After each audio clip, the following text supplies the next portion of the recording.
Hey guys, what's going on? Welcome back to Calgary Barbell. Today we're going to kind of take a bit of a departure from our usual content, and I want to do a client spotlight on this guy, Zack Chwok. Now, I've been working with Zack for a little while. He's got kind of a cool story. I think he was plateaued for a solid 2 years.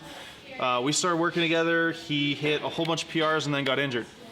From there, it's been a pretty interesting process to rebuild that, to come out of that, and then to come back into a further PR meet.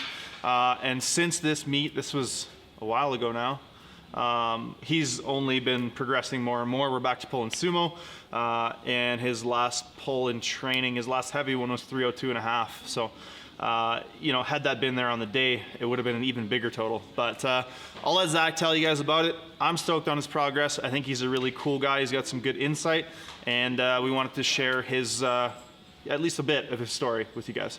Check it out.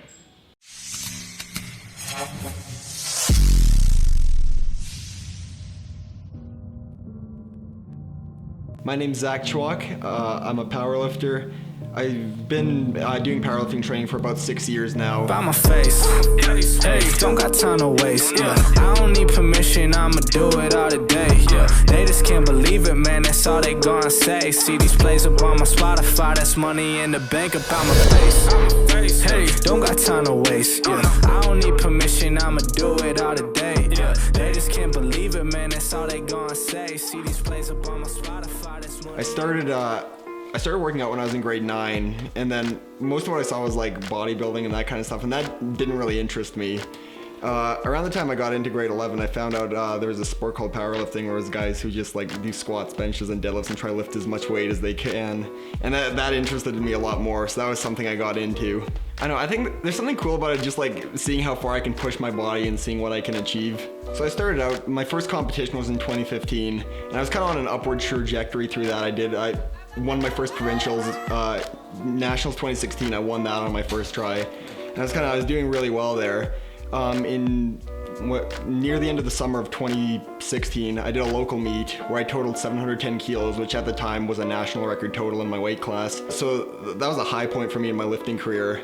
And at that point, that's where I started having some injury issues with my hip. I was kind of in limbo for a bit, where it felt like I was getting stronger, but I was getting more and more beat up with time.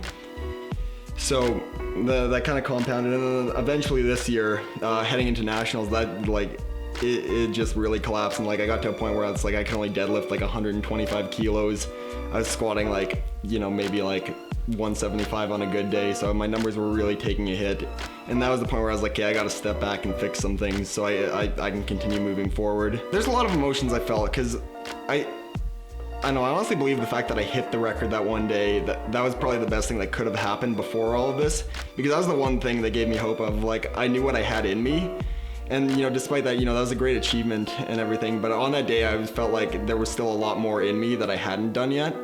And that was one of the things that really pushed me forward, because I kind of got to a point where I start to wonder if I'm ever going to be what I was before, or if I had peaked right there. And I think that's the thing, is I needed that guidance to actually be we're taking a step, a measured step backwards, and we're gonna kind of fix things up. I remember I showed Bryce a video of an older squat of mine while we were prepping for a meet. We looked at it and it's it's easy to see how I managed to get injured, because it was I was really dive bombing into the hole and clearly not squatting in a way that's gonna give me longevity. Mm-hmm. And then by going through that rehab, we're down to 50% of my max, and I really managed to tighten up my form and improve a lot of things.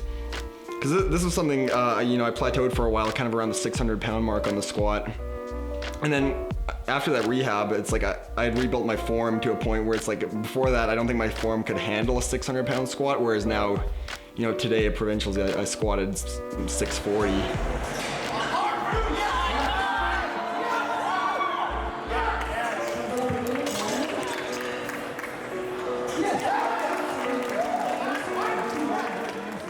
I think now I've become a little bit less aggressive in my training. Before I'd really want to come in and just max out and hit PRs every day.